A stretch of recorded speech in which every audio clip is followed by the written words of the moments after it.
fala para o Léo. Seja bem-vindo, Léo, a fala é sua.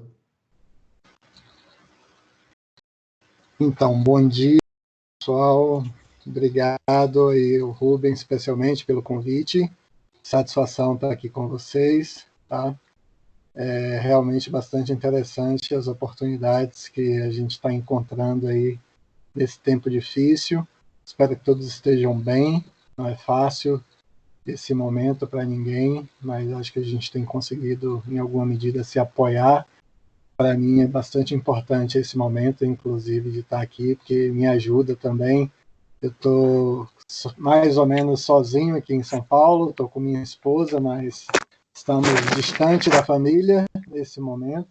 Eu sou lá da Bahia, atualmente professor da Universidade Estadual de Feira de Santana. Trabalho lá no Departamento de Educação, com as disciplinas de metodologia do ensino na educação física, estágio supervisionado no ensino fundamental, na educação infantil. E estou aqui em São Paulo há 3 anos, né, fazendo doutorado no programa de educação sob a orientação lá do professor Marcos Neira.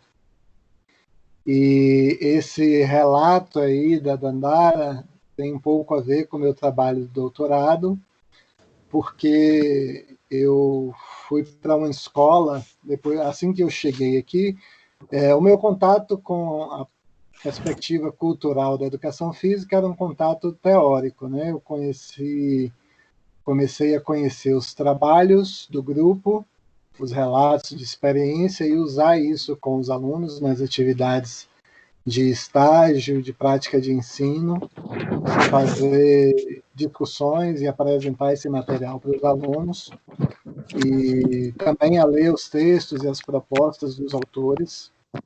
E conhecendo esse trabalho, foi me interessando em poder aprofundá-lo, ter mais informações sobre.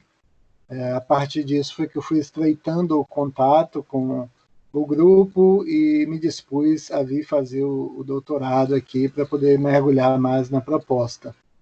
Então, até chegar aqui em São Paulo, em 2017, as informações que eu tinha eram a partir das leituras, dos relatos, dos textos, dos vídeos dos colegas professores. E eu me interessei em vir estar junto com eles para entender melhor e aprofundar um pouco aí no conhecimento sobre essa ideia de trabalhar com a educação física numa perspectiva da cultura, da centralidade da cultura. E cheguei em 2017, fui começar a participar das atividades do grupo, e aí conheci o outro grande interesse meu, além de conhecer a proposta, era pensar essa proposta com as crianças pequenas, né? Porque isso era uma questão que me deixava curioso. Eu acessava os relatos, via bastante coisa, mas muito poucas das experiências eram na educação infantil, que é um espaço que eu tenho uma grande afinidade, que eu acompanho alunos em estágio lá em Feira de Santana. E aí, vendo essa brecha, eu fiz essa pergunta mais ou menos para o grupo, né? Qual era o espaço, qual era a possibilidade desse trabalho com o currículo cultural na educação infantil, porque isso era pouco divulgado no grupo. E aí meu trabalho de pesquisa mais ou menos veio com essa proposta aí, de fazer essa investigação de como que acontece essa proposta na educação infantil. E aí, na chegada aqui, eu comecei a conhecer os colegas, conversar com eles, e identifiquei aqueles que trabalhavam mais diretamente com a perspectiva cultural na educação infantil. E tive um encontro muito interessante com a professora Marina, que é uma colega do grupo, tem alguns trabalhos, alguns relatos dela e também talvez vocês já tenham podido acessar. E a gente foi ficando bastante parceiro, conversando nas atividades, nas reuniões do grupo de pesquisa, e surgiu a proposta de eu ir fazer a pesquisa na escola que ela trabalha, que é a EMEI Nelson Mandela, lá no bairro do Limão, aqui na zona norte de São Paulo. A Marina estava já no grupo, participando do grupo, mas ela se sentia ainda insegura com o desenvolvimento da proposta e estava querendo levar isso de forma mais forte para as colegas dela na escola, e fez a proposta que eu pudesse também ir para lá ajudar ela e as colegas a entender melhor e ver como que isso funciona no cotidiano de uma escola de educação infantil. Então ela me apresentou a direção, a gestão da escola na época, e eu comecei a ir para a escola no início do ano 2018. Num primeiro momento eu fiz um trabalho que foi de estudar junto com elas aquilo que eu já vinha estudando junto com o grupo, entender a proposta, pensar quais são os campos teóricos que inspiram essa proposta do currículo cultural, e aí a gente... Queria falar alguma coisa, Rubem? Não, Léo, pode continuar. A gente foi entender um pouco aí dessas inspirações teóricas que vocês, aqueles que já puderam ter acesso, sabem que é o multiculturalismo crítico, os estudos culturais, e mais recentemente também os estudos pós-estruturalistas, pós-coloniais, e a gente foi entender um pouco sobre isso na formação com as professoras, a ler um pouco de algo que pudesse traduzir resumidamente o que são essas perspectivas. Depois a gente foi tentar entender como isso se traduz em princípios que orientam a prática dos professores e das professoras na escolha dos temas, na seleção das atividades didáticas, como se traduzem esses encaminhamentos didáticos, como é que se faz mapeamento, como é que vem sendo feito as problematizações, as atividades de ampliação, aprofundamento. Então, fomos aí, durante o primeiro semestre, em 4 encontros de formação, conversando sobre essas questões. E esse foi um pedido da escola para que eu pudesse, de alguma forma, ajudá-las a compreender um pouco da proposta. E aí, no segundo semestre de 2018, eu fui para a sala com algumas professoras que se dispuseram para colocar isso em ação junto com elas, com as minhas dúvidas, com as minhas inseguranças e também com as delas. Então, no segundo semestre de 2018, eu participei com 4 professoras em sala de aula, indo para lá no tempo que era o tempo previsto para as atividades de cultura corporal, e ficava ali cerca de 40, 50 minutos com elas em sala fazendo atividades. E isso se repetiu no segundo semestre, ou no primeiro semestre de 2019. Eu trabalhei com outro grupo, porque no segundo de 2018 eu pude acompanhar as professoras que atuavam no turno da manhã, né? De acordo com o horário ali, eu também não tinha condição de ir para as escolas todos os dias para poder estar com as professoras, então eu fiz esse acompanhamento com as professoras que atuavam no turno da manhã, e aí as professoras que atuavam no turno da tarde pediram que eu pudesse também fazer isso com elas. Então, no primeiro semestre de 2019, eu fiz esse acompanhamento com as professoras da tarde, e aí foi nesse momento que surge essa atividade aí do Lutando com Dandara, que é uma professora que atua no turno da tarde, a professora Ana Cristina, e eu pude fazer esse trabalho junto com ela no primeiro semestre de 2019. Aí quais são as limitações, né?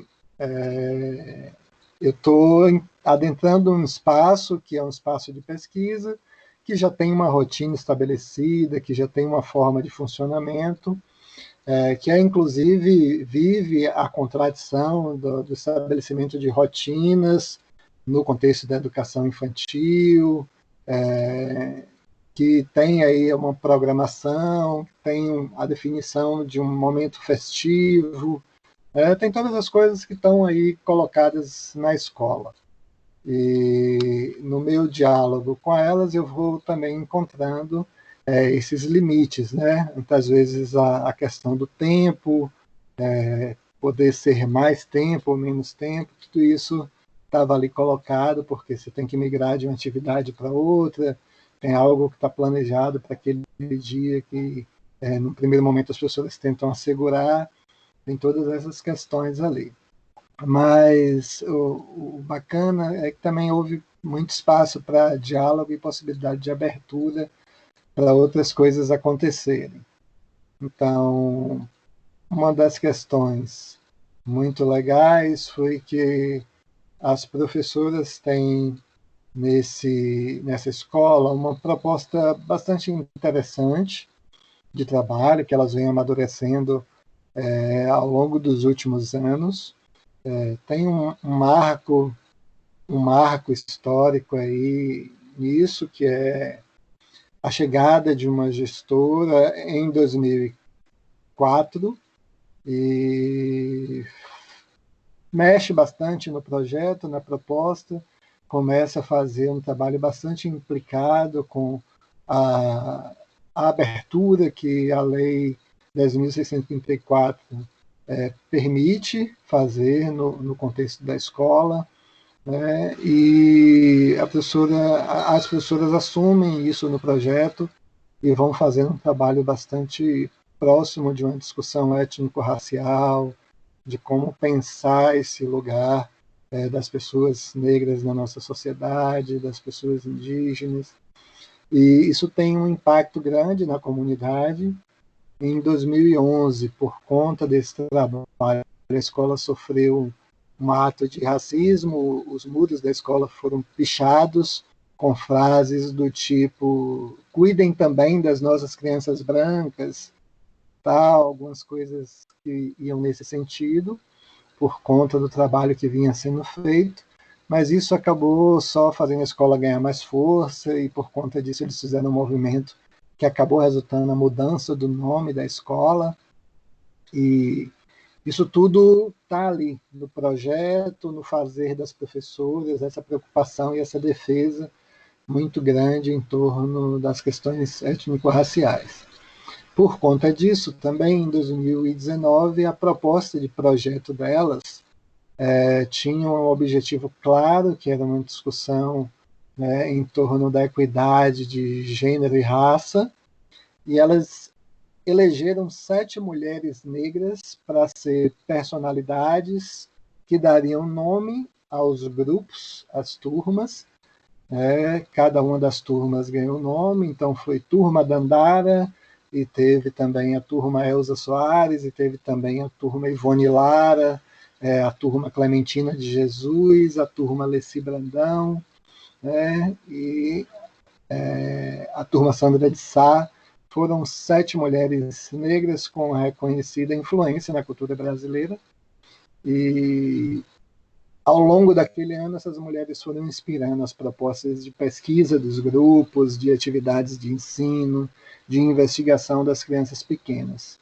Outra diferença marcante dessa escola é que eles não trabalham desde 2017 com crianças separadas em infantil 1 e infantil 2, como geralmente acontece. Os grupos são multisseriados. Tem as crianças de 4, de 5 e algumas que já estão completando 6 anos no mesmo grupo.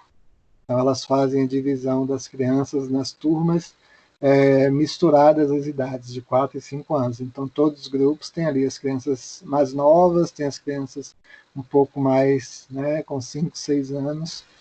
E isso também dá uma dinâmica muito interessante aos grupos. Então, é esse o contexto ali de trabalho. Então, a turma da professora Ana Cristina, a turma da Dandara, começou o ano fazendo investigações sobre a Dandara, quem é essa mulher, quem foi essa mulher, se ela de fato existiu, o que é que se sabe sobre ela. E nesse contexto, a escola também se organiza por territórios de aprendizagem.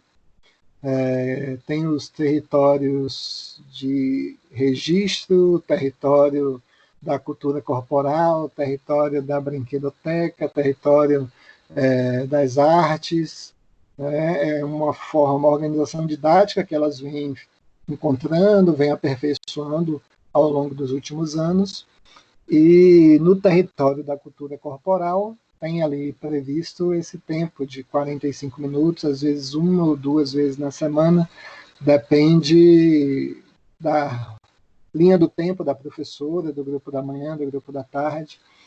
E para essa turma a gente tinha um horário ali previsto para o território da cultura corporal com as crianças no grupo da tarde.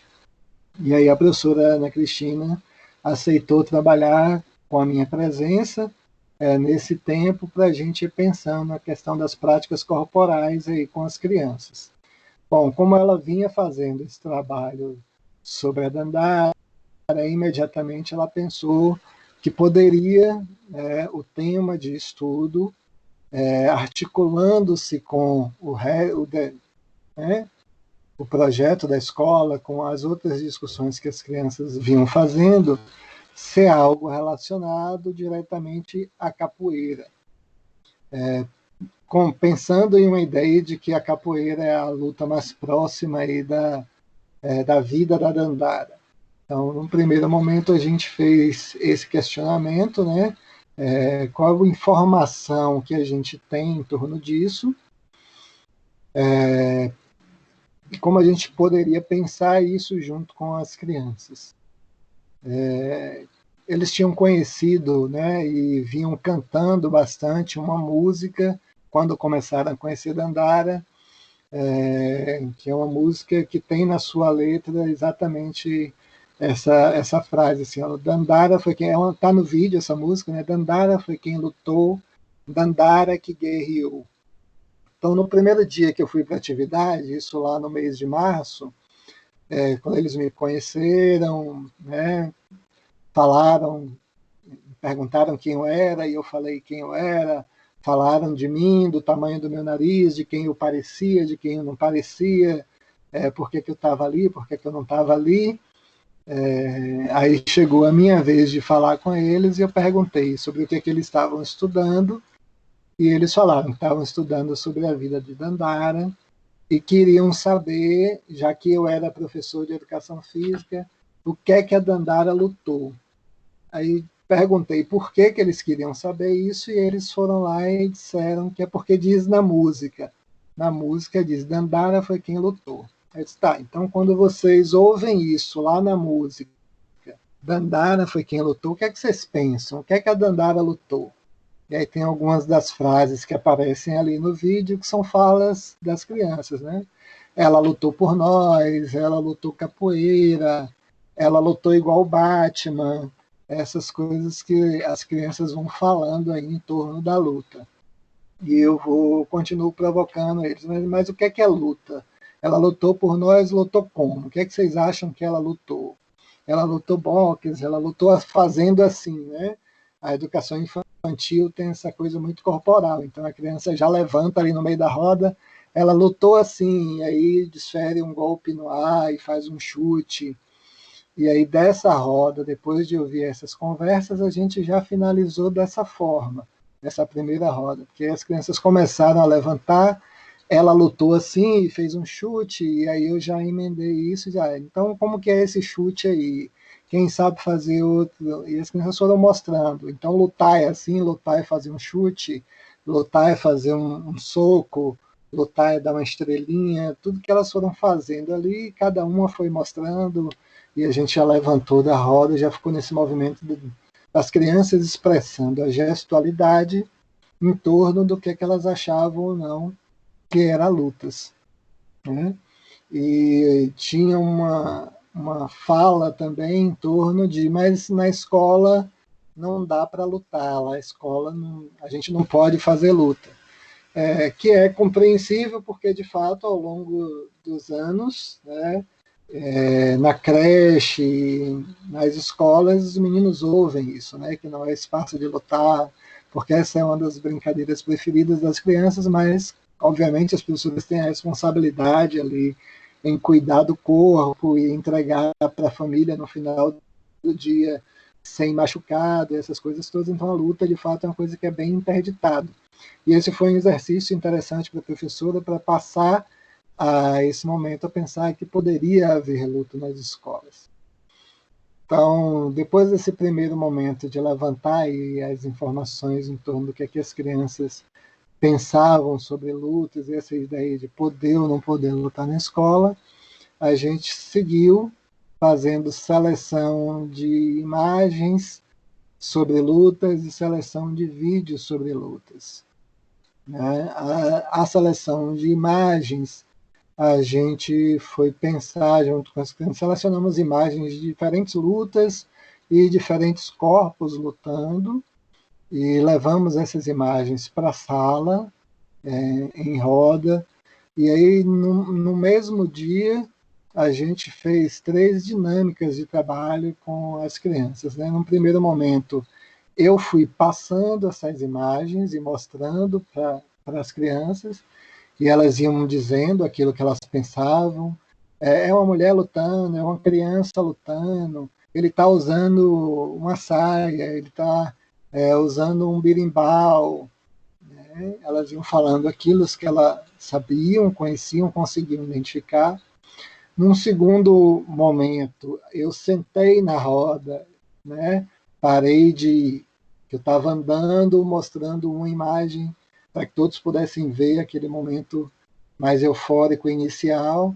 Segundo momento, eu sentei na roda e fui passando, entregando na mão delas as imagens, e elas mesmas foram circulando essas imagens e vendo e falando, né? Todas conversando ao mesmo tempo, umas mostrando para as outras ali as imagens, e aí em alguns momentos eu fazia intervenção para que uma ou outra criança pudesse falar sobre aquilo que estava vendo, e aí rolou também, puxa, estica, vai rasgar, essa é minha, criança que não queria passar a imagem, né? Tudo normal. Depois a gente fez um terceiro movimento, que foi botar todas as imagens no centro da roda, e aí eu fui pedindo para que elas fossem identificando. Eu chamava a criança, João e Pedro, tenta encontrar uma figura que tenha mulheres lutando. E aí eles iam lá, dentre as tantas imagens que tinha, pegava aquelas que ele achava que tinha uma mulher lutando e mostrava para a gente. E aí eu perguntava aos colegas, vocês acham que essa imagem tem mulheres lutando? Como que essas mulheres estão lutando? Alguém conhece essa luta? Né? E a gente foi falando sobre essas coisas. Teve um momento bastante engraçado que eu falei assim na roda, olha, encontra a imagem de pessoas gordas lutando. Aí a menina que estava do meu lado fez assim baixinho, Léo, não é, minha mãe falou que não é gorda, é pessoa acima do peso. Aí eu olhei para ela assim, fiz, como assim? Mas acima de qual peso? Né? Ela aí olhou para mim e fez assim, né? Tipo, bom, não sei. A minha mãe disse que é acima do peso. E aí a gente, nesse momento, eu ia fazer uma discussão com o grupo, né? Jogar para o grupo, mas aí uma criança derrubou água na roda, derrubou um copo de água e foi um caos, né? Porque as outras crianças saíram catando as imagens para não molhar, todo mundo levantou, desfez a roda. E aí a gente precisou dar uma parada para poder secar essa água, reorganizar, e depois do momento de retomar, as crianças já estavam há um tempo bastante grande concentradas na roda, e isso se dispersou. Eu só pude voltar para isso em outro momento. Aí, na sequência disso, vieram atividades.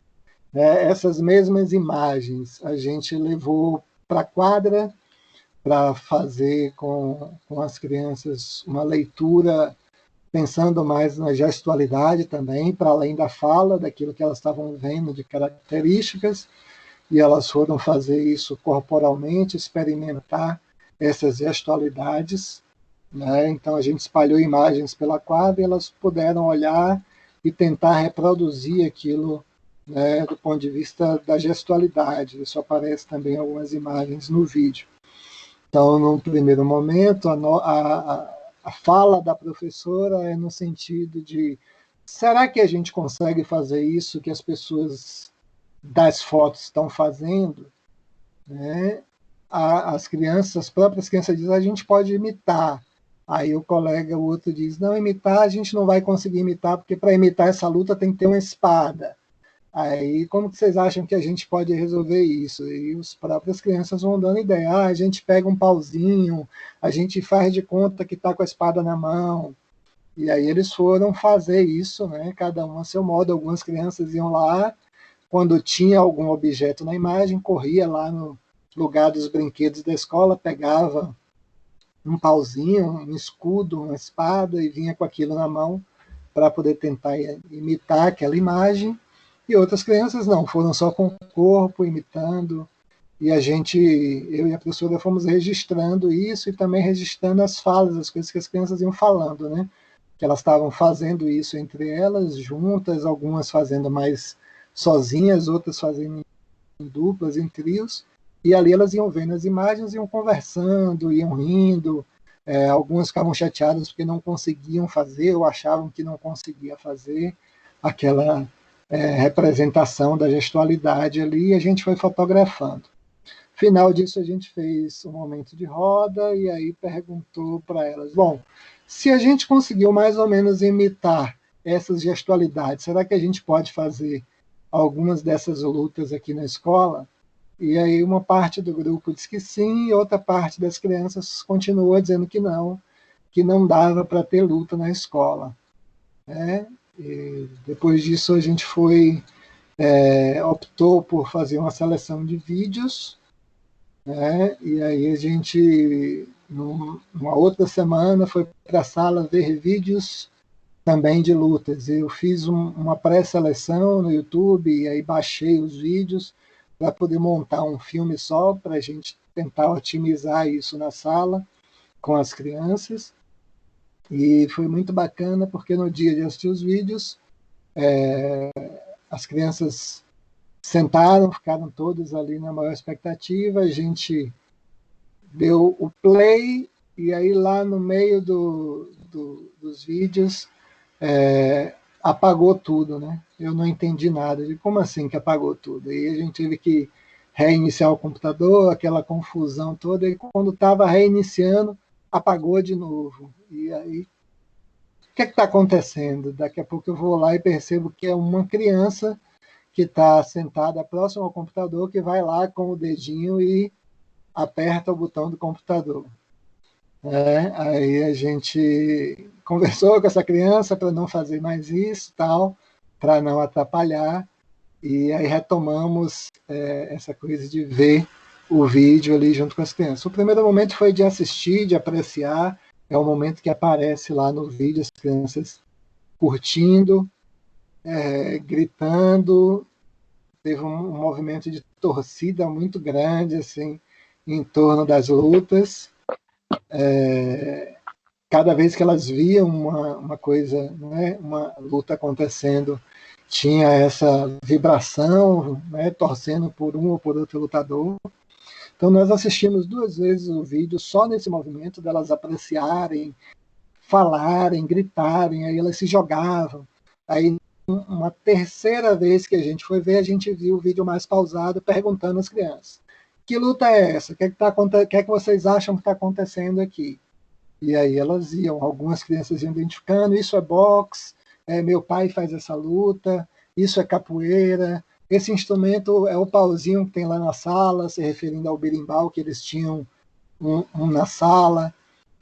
A gente vai aí percebendo e fazendo esses registros do que é que as crianças já identificam, o que é que não identificam, quais lutas elas não identificam, e aí também a gente apresenta.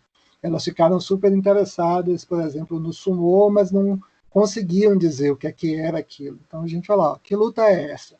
Ah, eles estão empurrando um ao outro. O que é que vocês acham que eles estão fazendo? O que é que eles estão vestidos assim, né? Então a gente vai lá e fala, essa luta se chama sumô, é uma luta que acontece muito lá em determinado local, tal. A gente vai contando isso brevemente para as crianças. Não é um conjunto de informações grandes, porque a gente está falando de crianças de 4, 5, 6 anos, mas a gente vai podendo, num primeiro momento, falar para elas dessas lutas. Essa luta, quem sabe? Essa é judô, essa aqui é o karatê. A gente vai mostrando e falando isso também nos vídeos. Bom, nesse dia, depois que terminou os vídeos, quando a gente termina essa conversa, as crianças pedem para poder mostrar E aí também aparece isso no vídeo. A professora pergunta assim, o que mais que vocês viram no vídeo? E aí os meninos levantam, eu vi uma que faz assim. E aí um colega chama o outro para poder mostrar. E a pessoa fala assim, é uma luta de boxe, tal, e os meninos começam a imitar isso um com o outro ali, e a gente vai ali no limite entre permitir que eles expressem essa gestualidade e que não aconteça efetivamente ali um machucado, tal. Mas muitos deles foram mesmo representar aquilo que tinham acabado de ver no vídeo, então alguns fizeram a ideia do sumô, de empurrar um ao outro, as meninas também fizeram, né, essa simulação ali das lutas. E a gente entendeu que tinha uma necessidade muito grande das crianças de expressar essa gestualidade, de experimentar mais isso. E aí, para a sequência da atividade, a gente fez a opção por selecionar, fazer uma série de vivências com aquilo que de luta a gente considerava que era possível fazer no contexto da escola. Então, tinha aparecido no vídeo também, né? Cabo de guerra em dois contextos, nos jogos indígenas e numa aula de judô para crianças, as crianças fazendo o cabo de guerra com as próprias faixas do kimono, né? Então, a gente fez um dia de atividade com o cabo de guerra, levamos a corda e as crianças foram falando, né? Então a gente vai fazer cabo de guerra hoje. E aí, cabo de guerra é luta? É luta porque a gente viu lá no vídeo, mas será que é luta só porque a gente viu no vídeo? Como que vocês viram as pessoas lutando? Como era esse cabo de guerra? E as meninas foram falando, como que é o cabo de guerra? Tem que separar os grupos. Como que a gente separa esses grupos? Eles deram a ideia de como separar o grupo. E agora que separa o grupo, como que faz? Tem que puxar. E aí o que é que acontece? Quando é que termina, quem ganha, quem não ganha? Tudo isso é conversado com os meninos para que eles fossem ali dizendo e a gente estabelecendo o que era aquele cabo de guerra para o grupo, né? E eles lembraram que eles viram cabo de guerra a partir dos jogos indígenas e viram também o cabo de guerra com crianças numa aula de judô, fazendo o cabo de guerra usando as faixas. Então, qual é o contexto que o cabo de guerra apareceu ali, né? Nas lutas que a gente estava investigando. Num segundo dia, a gente fez o braço de ferro, uma segunda vivência também no braço de ferro. Fomos para um espaço externo da escola, que tem umas mesinhas bem legais, e fizemos as disputas de braço de ferro, como que é essa brincadeira, como que é essa luta, e eles foram ali fazendo as mediações, experimentando isso.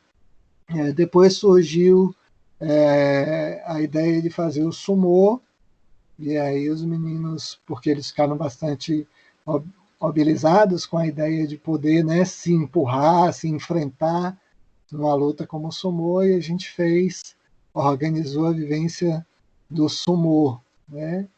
E sempre pensando com eles, como que a gente viu no vídeo, como é que é essa luta, como ela acontece, qual é a ocorrência social dela, né? Como que ela acontece efetivamente, e como que a gente vai fazer aqui na nossa escola, o que a gente pode. Então, as meninas, mas a gente não tem aquela roupa, então a gente não vai usar aquela roupa lá do sumo, então não vai poder segurar aqui embaixo como eles seguravam puxando a roupa. Onde a gente vai segurar? Então a gente vai empurrar pelo ombro. Então eles foram ali experimentando, e aí a criança disse, a pessoa Léo, tinha um juiz que ficava olhando, e aí quem vai ser o juiz? E aí eles mesmos iam lá então, como que a gente vai saber que terminou a luta? Então, tem que marcar um espaço, que é o espaço onde eu tenho que empurrar o colega. Como que a gente faz isso? Vamos riscar o espaço. Vamos fazer ali na quadra que já tem o círculo do campo marcando. Tudo isso foi negociado com as crianças a partir das ideias delas, né? Lá, uma certa altura, uma criança falou assim, a gente podia empurrar de costas também. Aí eu digo, como assim empurrar de costas? Você acha que vai dar certo isso? A gente pode tentar. E aí as crianças chamam o grupo, olha, o João está propondo a gente empurrar de costas, o que é que vocês acham? acho que a gente podia tentar. Eles vão lá e fazem também o sumô de como que a gente vai chamar essa luta. A gente vai chamar de sumô de costas, porque está empurrando agora com as costas, né? Então tem toda essa negociação aí com as crianças para poder ir produzindo também essas vivências. Bom, aí depois disso a gente começa numa investigação mais específica de algumas lutas. Como a professora tinha a perspectiva de fazer uma atividade para a festa da escola, que acontece em agosto, ela começou a pensar o que é que seria essa atividade e começou a pensar que poderia ser algo relacionado às lutas. E aí a gente foi voltar para uma conversa com as crianças. Bom, de todas essas lutas que a gente está fazendo aqui na escola, qual vocês acham que é a luta que se aproxima da Dandara? Né? De novo, a gente retoma esse personagem. Então, de novo, os meninos voltam para a ideia, né, da capoeira. Algumas crianças falam: a Dandara deve ter lutado sumô.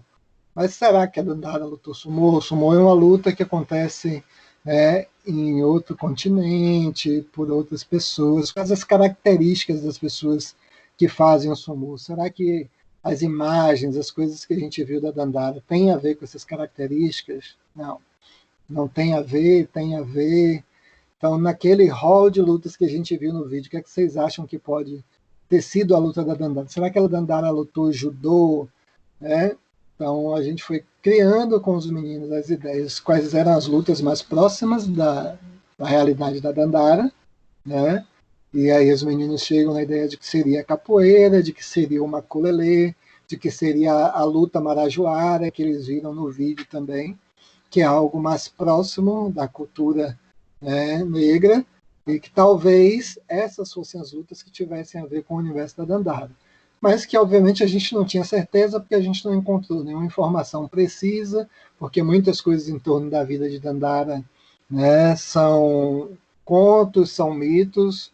A gente não tem a possibilidade de ter certeza diante dessas histórias, e por conta de outras narrativas. Então, a própria capoeira é uma narrativa de que é uma invenção do século XIX. Dandara é uma mulher que tem a sua vida situada aí no final do século XVIII. Então, essas coisas a gente foi sempre pensando com as crianças, mas pode ter sido e pode não ter sido, pode ter sido outra coisa. Então, talvez a luta que a Dandara fez possa estar mais próxima da lenda do maculelê. E aí a gente foi contar e pensar um pouco nessas lutas mais próximas, né, do que a gente achava que estavam ali da vida da Dandara. E novamente a gente foi ver vídeos específicos agora da capoeira e do maculelê. A professora viu com as crianças um vídeo do maculelê. Depois a gente fez uma contação de histórias sobre a lenda do maculelê. Então elas viram um vídeo de pessoas lutando e dançando maculelê. Depois a gente fez uma contação de história, né, a partir de um livro que tem falando do mito do maculelê, e eu contei para eles algumas informações históricas também, em torno da própria palavra, macua, lelê. Tem a ideia de que lelê são os instrumentos, os bastões, e macua um povo africano.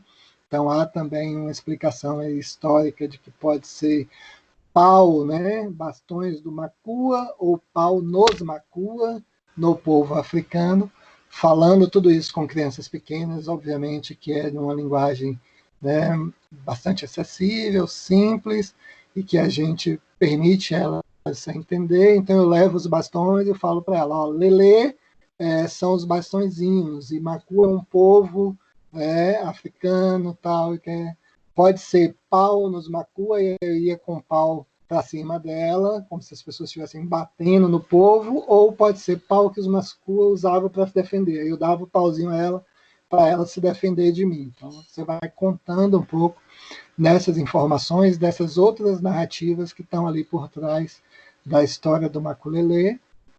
E eles também experimentam o maculelê, e a gente faz uma vivência com os pauzinhos para eles tentarem se defender, bater, né, um com o outro. Da mesma forma, a capoeira. A gente vai de novo ver vídeos da capoeira, ouvir pessoas no vídeo falando sobre a prática da capoeira, e a gente convida o Ronaldo, que é um professor de capoeira, colega nosso do grupo, para ir lá fazer uma vivência com as crianças, né, conversar com elas sobre a capoeira.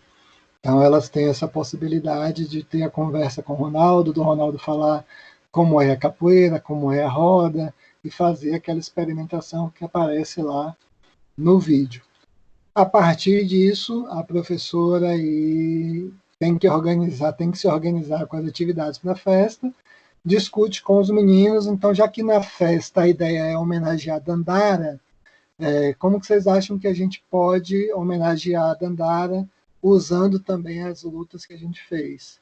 Então, vamos fazer a dança do maculelê, vamos fazer um pouco de capoeira, e elas passam também ali um tempo se organizando para isso. A festa é sempre algo contraditório, mas o que a gente conseguiu pensar é que assim, não é algo que surge do nada apenas para mostrar aos pais. É sim um momento de mostrar, de socializar aquilo que está sendo feito na escola. Nesse contexto, especificamente, a professora pegou um trabalho que veio se desenvolvendo desde março e levou aquilo também para o contexto, né, da festa, colocando ali elementos do que as crianças viram ao longo das semanas e organizou aquela apresentação ali para fazer uma homenagem à Dandara e mostrar aquilo ali, para as famílias, e para os pais. Bom, eu acho que de maneira geral é isso. A festa acontece, é um momento bacana, algumas crianças participam, outras não. Acho que dá até para perceber no vídeo, algumas crianças estão mais envolvidas, outras não. Durante a preparação, né, todas elas estavam mais ou menos ali envolvidas, deram sugestões de como poderia ser a dança ou não, mas óbvio que tem também interferências ali da professora, tem uma preocupação, né, do visual, de como que se organiza para poder apresentar, mas tudo isso faz parte de um contexto que é real aí, ainda nas escolas, né? E acabamos também considerando que esse momento da apresentação faz parte, de alguma forma, desse trabalho de tematização. Acho que eu já falei muito, né? Tentei detalhar ao máximo aí, e fico agora com vocês aí para ouvir as dúvidas, as perguntas. Se eu não tiver falado alguma coisa, fiquem à vontade. Léo, eu queria começar agradecendo a participação. Achei que foi muito rica, tanto para quem está focado na questão do ensino de lutas, quanto para quem tem interesse no ensino infantil, quanto para quem tem interesse no currículo cultural. Achei uma fala muito, muito boa. Queria agradecer e dizer agora que eu vou parar a gravação